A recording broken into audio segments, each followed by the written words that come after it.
Lesnícka škola v Prešove má od ostatného víkendu unikát, a to pamätnú schránku a tabuľu rodáka z Prešova Jozefa Selementa, Slováka, ktorý zložil české poľovnícke signály, nakoľko od detstva žil v Čechách. Jeho odchod do lovecko-hudobného neba bolí aj po 10 rokoch a aj preto kolegovia z pražského loveckého tria zahrali v jeho rodnom Prešove. Ten, kto vstúpi do týchto priestorov, bude vedieť, že sa tu narodil, žil človek, ktorý zasedil takmer celý život loveckej alebo polovníckej hudbe. On měl právě ten cit pro lidi a uměl tu loveckou hudbu přenést vlastně i těm obyčejným běžným lidem, běžným myslivcům, aby slyšeli v té hudbě tu krásu a vlastně to umění toho loveckého troubení.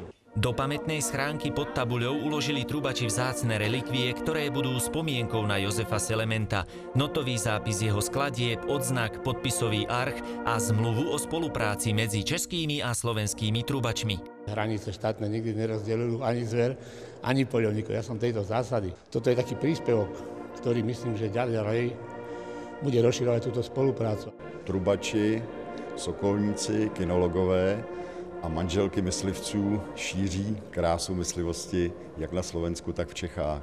Súčasťou spomienkovej akcie bol seminár. 70 trubačov z Čech a Slovenska sa tu učilo nové poľovnícke signály. A prečo? Aby sa zachovávali tie tradície trubačské a polovnícke, aby sa tá kultúra naozaj dodržiavala, lebo je to nádherné, keď na tej polovačke spoločnej sa trúbi. Díky loveckému troubení jsem poznala řadu skvělých lidí.